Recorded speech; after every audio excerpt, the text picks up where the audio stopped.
Morning, আপনারা সবাই কেমন আছেন? তো দেখুন, আজ সূর্য উদয়টা মনে হচ্ছে একটু অন্যরকমভাবে হচ্ছে, কারণ আজ শিবাজি মহারাজের জন্ম জয়ন্তী তিথি। তো মারাঠা সাম্রাজ্যের উত্থানের আভাস নিয়ে যেন সূর্য সবাইকে জানিয়ে দিচ্ছে যে আজ এই পৃথিবীর বুকে এক মহান বীরের জন্ম হয়েছিল। সত্যি কথা বলতে এই যে মহারাষ্ট্রে আসবো কিছুদিনের জন্যে, মানে পার্মানেন্ট নয়, জানেন তো আর্মি ফ্যামিলিরা 2 বছর বা 3 বছরের জন্য পোস্টিং হয়ে আসে। তো সেই উদ্দেশ্যেই আমাদের এই মহারাষ্ট্রে থাকা। তো এখানে যে আসার সৌভাগ্য হবে তা আমি কোনো দিনও ভাবতে পারিনি। তো যাক, সারাদিন ঘরের কাজকর্ম করছি। আজ আমাদের ক্যাম্পে পালন করা হবে শিবাজি মহারাজের জন্ম জয়ন্তী তিথি। তো ঘরের কাজকর্ম করে একটু চা খেয়ে নিলাম, চা খেতে বসলাম সকালবেলায়। মানে কাজ করতে করতে একটু হাঁপিয়ে যায়, তাও রেস্ট নেওয়ার ফাঁকে মানে একটু চাটা সকালে না হলে তো হয় না। তো সকাল থেকে ওটা আজ কাজই করে যাচ্ছিলাম, কারণ ভাবছিলাম যে দুপুরের দিকে একটু যাব কি যাব না। ক্যাম্পে উৎসব হচ্ছে, আমার বেলকনি দিয়ে অবশ্য সব দেখা যাবে সবটা। তো ঠিক করছি কি করব। যদি ছেলেরা যায় ওখানে, মানে পুরুষ মানুষরা, তাহলে তো আর যাওয়া হবে না। ক্যাম্পে যে বেশিরভাগ যে উৎসবগুলো হয়, কারণ উৎসব বলতে এই যে বীর শিবাজি মহারাজের জন্মজয়ন্তী তিথি, ইনি একজন বীর ছিলেন, তো তারই বংশধর বলতে গেলে এখনকার সোলজাররা বা এখনকার সৈনিকরা। তো এরা তো সকালে প্যারেড করা থেকে শুরু করে নানান ধরনের কাজ কর্ম এদের সব চলে সেখানে। সেখানে হয়তো মহিলারা অ্যালাউ নেই, শুধু পুরুষরাই হয়তো যাবে। তো যাই হোক, আমরা মহিলারা সবাই প্রায় ব্যালকনি থেকেই দেখি, যেগুলো আমাদের অ্যালাউ আছে যাই, যেগুলো নেই তো সেগুলোতে যায় না। মনে হচ্ছে এখানে নেই হয়তো অ্যালাউ। যাক, ঘড়ির দিকে দেখছি চা খেতে খেতে অনেকটা সময় হয়ে গেল। এখন যাব একটু রান্নাবান্নার কাজে।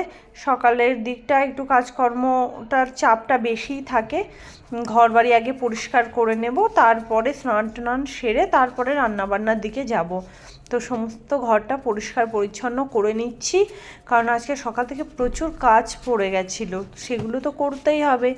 কারণ আপনাদের আগেই বলেছি, এখানে কোনো সাহায্য করার কেউ নেই, নিজেদেরকেই সমস্ত কাজকর্ম করে নিতে হয়। মানে চাইলে যে একটা কাজের লোক রাখবো, তো সেটাও সম্ভব না, কারণ ক্যাম্পে আমাদের ঢুকতে দেওয়া হয় না। তো দেখুন, ঘরবাড়ি সব ধীরে ধীরে পরিষ্কার পরিচ্ছন্ন করে নিয়েছি বলতে চলছে কাজকর্ম।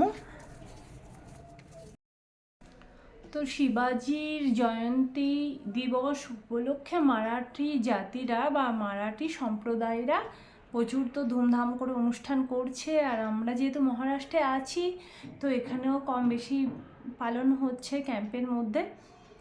তো সেখানে হয়তো ছেলেরা গেছে বা কোনো কোনো মহিলারা যাবে। আমি তো যাব না, কারণ বাচ্চাদের পরীক্ষা টরীক্ষা আছে, সেই জন্য আমি যাব না। ঘরের কাজকর্ম সারবো বা গুছিয়ে নেব, ওরা আসলে ওদেরকে পড়াতে বসতে হবে, তো সেই জন্য আমি যাব না। তো বাচ্চাদেরকে আজকে যা টিফিন দিয়েছিলাম, হাজব্যান্ডকেও তাই দিয়েছি, আমিও তাই করছি। তো আপনাদেরকে দেখাচ্ছি যে কি টিফিন বানিয়েছিলাম। আজকে টিফিনে দিয়েছিলাম চিলা, মানে ভেজিটেবল চিলা। এটা দই দিয়ে, সুজি দিয়ে, আর বিভিন্ন গাজর, ক্যাপসিকাম, এইসব দিয়ে, ধনেপাতা কুচি, পেঁয়াজ, বিনস, এগুলো দিয়ে গুলে নিয়ে জাস্ট গোলা রুটির মতন করা, একে এরা চিলা বলে। তো একটু সস দিয়ে খাবো, ভালো লাগে খেতে।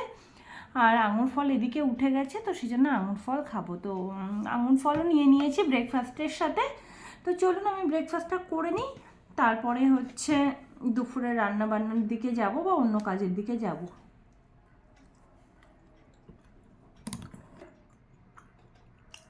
এটা সার্চ করলে অনেক রেসিপি পেয়ে যাবেন, বানিয়ে দেখবেন, খুব সুন্দর হয়। বা বাচ্চাদের টিফিনে দেওয়ার জন্য এটা খুব ভালো হয়, শক্ত হয়ে যায় না, সেই জন্য আমি এটাই বেশিরভাগ দিন বানিয়ে দিই।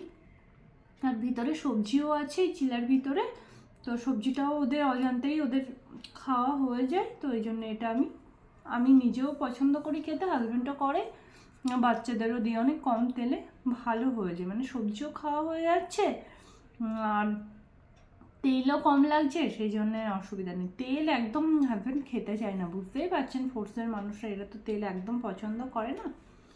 তো যাই, ব্রেকফাস্টটা করে নিই, আপনারা আমার সঙ্গে থাকুন। তো ব্রেকফাস্ট হয়ে গেছে, দুপুরে রান্না করতে আসবো, তো আমার সাথে থাকুন, আপনারা দেখতে থাকুন। স্নান করতে যাওয়ার আগে তো আমার এই ছোট্ট ড্রেসিং টেবিল বলতে এই বারান্দাতেই লাগিয়ে রেখেছি, বুঝতেই পাচ্ছেন ফৌজি কটারে আর কি হবে এর থেকে। তো সেই এখানে মানে সুন্দর করে এই যে নিজেদের যা প্রয়োজনীয় সাজগোজার জিনিস ছোট একটা আয়না করে হাজব্যান্ড আর কি এখানে ব্যবস্থা করে দিয়েছে আমার জন্যে, মেয়ের জন্যে। তো এখানে গুছিয়ে রাখলাম। এবার যাব স্নানটা সেরে আসবো, স্নানটা করে এসে তারপরে পুজো পাঠ করে রান্নাবান্নার দিকে যাব। পুজো পাঠ দিয়ে চলে আসলাম আসল জায়গায়। কোথায়? গৃহিণীর আসল জায়গা, রান্নাঘর। হ্যাঁ, এবার দুপুরের রান্নাটি সারবো। তো দেখাই কি কি জোগাড় করেছি দুপুরের রান্নাতে। কিছুটা করেছি আর কিছুটা রান্না করতে করতেও করে নিই আর কি।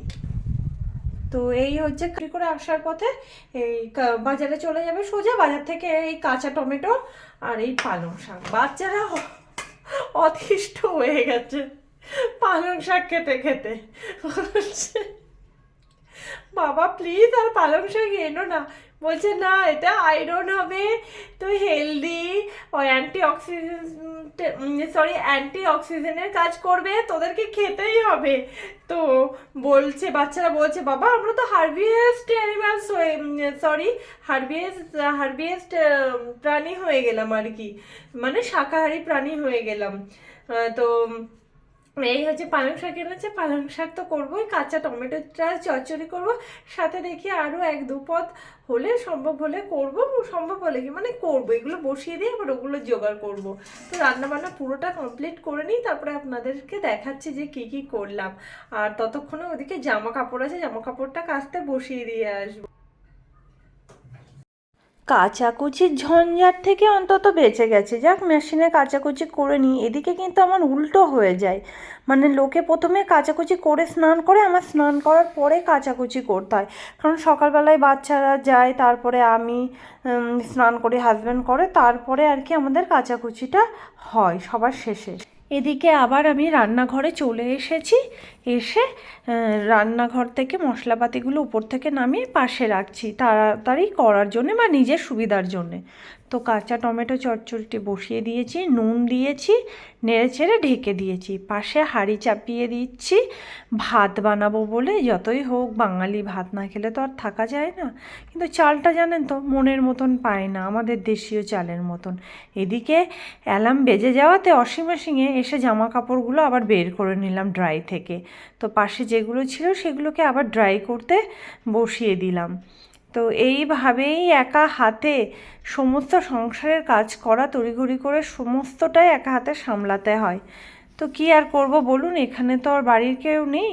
তো যাই হোক রান্নাবান্না এদিকে শেষ হয়ে গেছে, আপনাদেরকে দেখাচ্ছি দুপুরে কি রান্নাবান্না করেছি, হাজব্যান্ডকে খেতে দেবো, হাজব্যান্ড চলে এসেছে।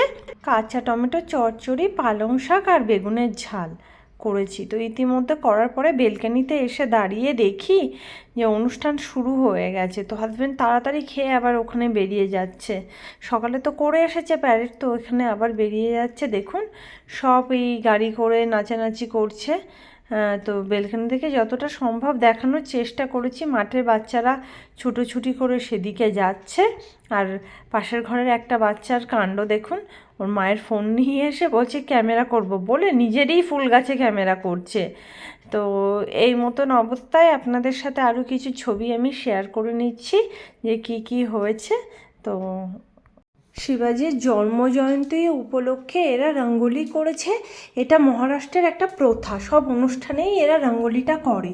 তো এতক্ষণে আমরা দেখছি বীর শিবাজির মূর্তি, তো আমি ব্যালকনি থেকেই সব কিছু দেখতে পাচ্ছি। আর ওদিকে হচ্ছে আমাদের যে অফিসার, উনি ক্রেনে করে উঠে মানে ওনার গলায় মালা পরাচ্ছেন। দেখুন খুব কঠিন কাজ এটা, মানে অনেকটা উচ্চতায় তো মূর্তিটা ক্যাম্পেই স্থাপন করা আছে। তো খুব সুন্দর লাগছে দেখতে এটা। আর সমস্ত পুরুষ মানুষেরা এখানে, সেজন্য কোনো মহিলারা এখানে আর যায়নি। আজ হলো শিবাজি জয়ন্তী, শিবাজি মহারাজের জন্মোৎসব পালন করেছিল মারাঠা জাতি বা মারাঠা সম্প্রদায়ের লোকেরা।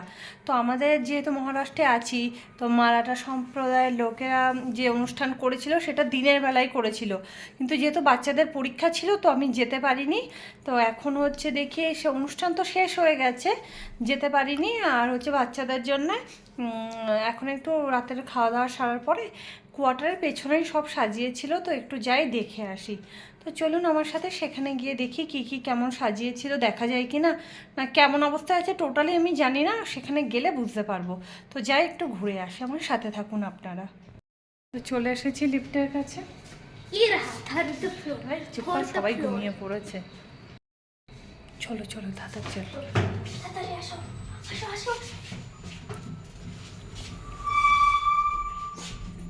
তো আমি আর মেয়ে লিফট থেকে বের হচ্ছি, তা আগেই ওর দাদা আর বাবা চলে এসেছিলো। ছেলে সাইকেল নিয়ে রেডি হয়ে আছে কোয়ার্টারের পেছন দিকটাই, তো পেছনের ব্যালকনি থেকে দুপুরে আমি দেখছিলাম হালকা জুম করে, তো কাছে গিয়ে ভালোভাবে দেখবো এখন।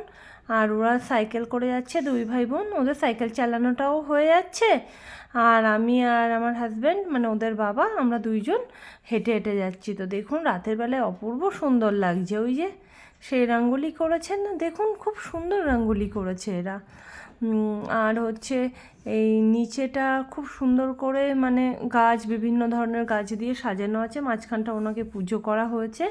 আর রাতের বেলা লাইটিং করে দেয়া হয়েছে, খুব সুন্দর, অপূর্ব সুন্দর লাগছে। সত্যিই মনে হচ্ছে ইনি বীর পুরুষ ছিলেন, দেখুন। তো এত সুন্দর করে সাজিয়েছে, খুব সুন্দর লাগছে। আর হচ্ছে এই লাইটটা সবসময় জ্বলে না, তো আজকে যেহেতু ওনার উৎসব ছিল, তো জন্মজয়ন্তী ছিল, সেই জন্যে লাইটিংটা করেছে আর কি। তো একদিক থেকে খুব সুন্দর লাগছে, গলায় মালাটিও দেখা যাচ্ছে দেখুন। তো রাতের বেলায় যদি না আসতাম কাছ থেকে দেখতে পারতাম না, আর এই অপরূপ সুন্দর মূর্তিটি দেখার সৌভাগ্য আর হতো না।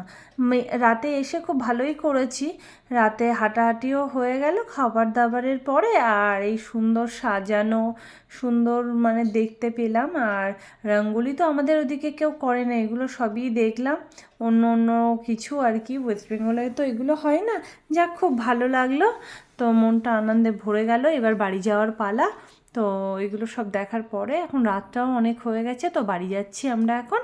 বাড়ি বলতে কোয়ার্টারে ফিরছি আর কি, একটু দূর আছে, হেঁটে হেঁটে যাব। তো এখন ঘরে যাই, তারপরে আপনাদের সাথে আবার দেখা হচ্ছে। তো বাইরে যা সাজিয়েছিল যেখানে, সেগুলো দেখে টেখে আসার পরে এখন এসে বসে হাঁপিয়ে গেছি, এখন ঘুমাতে যাবো, প্রচণ্ড ঘুম পাচ্ছে। তো আমার ব্লগটি ভালো লাগলে আপনারা লাইক, শেয়ার, সাবস্ক্রাইব করবেন। আবার দেখা হচ্ছে নেক্সট ব্লগে। Good night.